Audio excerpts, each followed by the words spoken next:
has an immigrant population as well. That has not been on the top issue on the immigration agenda. You know, you have a big population of Belizeans that have been confronted with mass deportation themselves, but has not been spoken about. You have Crips and Bloods in Belize. And there's an agency that's called Unity One that their director, Bo Taylor, recently passed away because of cancer. But he went down there with Miss Shabazz, Malcolm X's daughter, and created a system there that will help some of these individuals that were being deported. So we have many issues that relate to both the Latino and the African descent in here in the United States.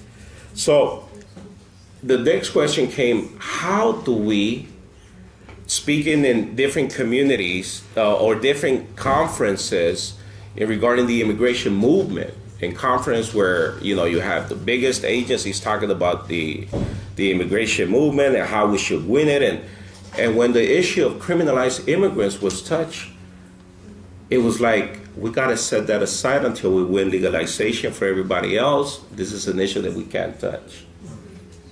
And this is the constituency that I deal with. I mean, the issue is not about defending gang members. The issue is not about harboring criminals.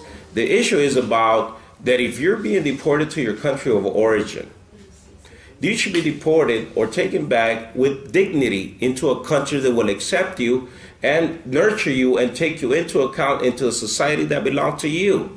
If that's your wish, if you don't have anything that will tie you up to this country, as most of us immigrants have. We have U.S. citizen children. The night before 1996 laws, the judges had discretion to judge on an individual case that was in front of them based on the character of that individual, based if this individual have fulfilled all his requirements around parole and that individual had demonstrated that he will be an asset to our community.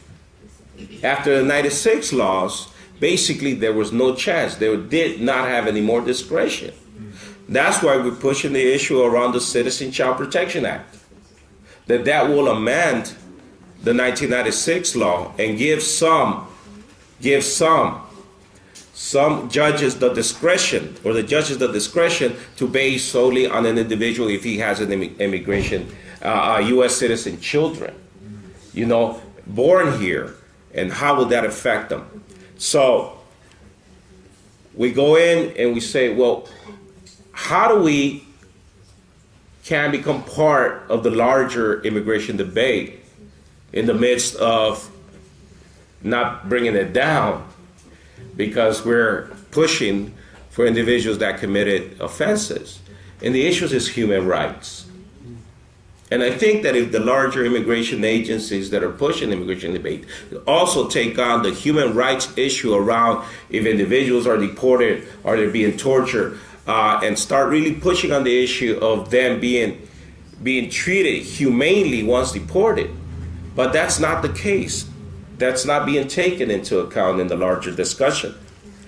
What it is happening is that now we had a mayor, the mayor of Villaraigosa in Los Angeles, actually go down to El Salvador and sign an intelligence sharing information agreement in which now, when you're deported, they could find out your criminal record. They could actually have access to the database in Los Angeles to check your criminal record. And now in Los Angeles, also the police has access to any criminal record that you may have in El Salvador. So this information and sharing intelligence has actually been an issue recently. And then again, there's no sharing of resources in regards to prevention and intervention. So we see that many individuals now are being targeted not only by local law enforcement once they're being deported, but also vigilante groups that are taking action on these individuals that have been dehumanized and look like monsters by the media, international media, by documentaries such as The World's Most Dangerous Gang on the National Geographic and all these other ganglands. So, is this happening only in El Salvador? No. In Honduras, there was a massacre, actually 2 massacres, in 2 prisons where over 160 people were shot and burned to death as a gang tactic to reduce violence. Did it help? No. The case worsened. In El Salvador, there's a Mano Dura initiative, the Hard Hand initiative that's been that the Manhattan Institute has been a consultant to. This is Rudy Giuliani's firm, to implement zero tolerance initiatives. It's called the Mano Dura. In Guatemala, it's the Plan Escoba. In Honduras, it's the Ley Antimara. And now these people are also going into Mexico and implemented anti-gang laws because now Central American gang members are going into Mexico to flee the mass persecution of vigilantism, death squads in Central America. What that has created is that now you have laws that are trying to be pushed, and all these laws are anti-gang laws that are being pushed now have clauses that affect immigrants, like the Proposition 6. This Proposition 6 will also be mandatory to detain individuals if they don't have paperwork. If you're suspected of being a gang member, you can be detained until INS either decides to go pick you up or not. That's why we're also against it. You have laws such the Jamil Shaw law. And this was an African-American boy that was shot by a Latino kid by LA High that the media took it on as an immigrant that wasn't supposed to be here in the first place, that had felony convictions, but he still had his green card though. Yeah. He was legally here. Yeah. The other issue was that although many sources say that this boy that passed away was also somewhat involved in gangs himself. Now hasn't been pushed in the media, but what we see is that there's been a big campaign behind it by the Minutemen pushing the agenda, the hate agenda against the immigrants, to push on this law. And also the one that's pushing it is this African-American individual that's going to run for mayor. So we see how this law also has divided the relationship between the African-American community and the Latino community. Now our tactic has been, as Homies Unidos, that we understand that the immigration movement had not really had real success in bringing together the African-American community into the immigration debate.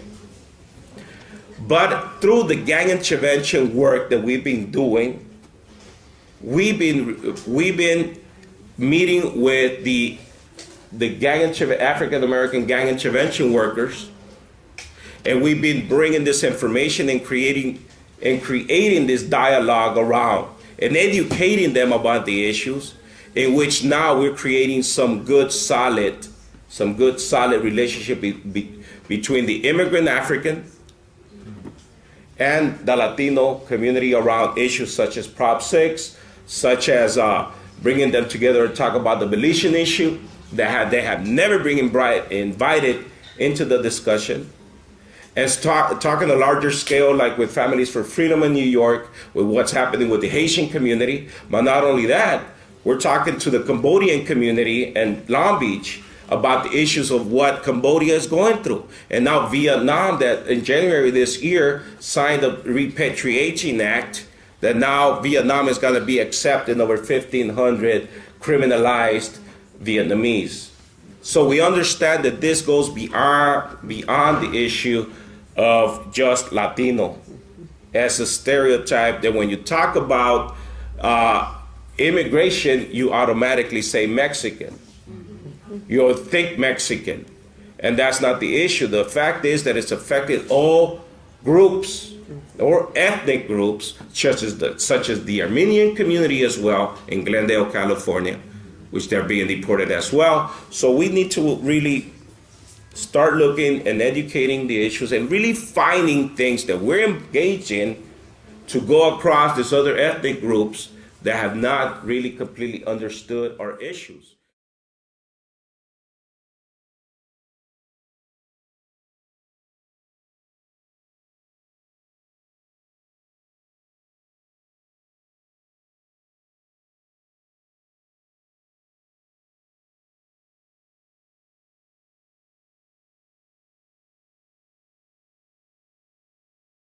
Crips and Bloods in Belize. And there's an agency that's called Unity One that their director, Bo Taylor, recently passed away because of cancer. But he went down there with Miss Shabazz, Malcolm X's daughter, and created a system that has an immigrant population as well. That has not been on the top issue on the immigration agenda. You know, you have a big population of Belizeans that have been confronted with mass deportation themselves, but has not been spoken about. We got to set that aside until we win legalization for everybody else. This is an issue that we can't touch.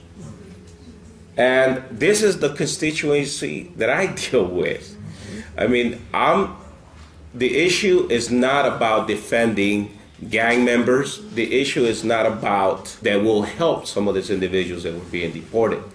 So we have many issues that relate to both the Latino and the African descent here in the United States. So the next question came, how do we, speaking in different communities or different conferences regarding the immigration movement, in conference where you have the biggest agencies talking about the immigration movement and how we should win it, and when the issue of criminalized immigrants was touched, it was like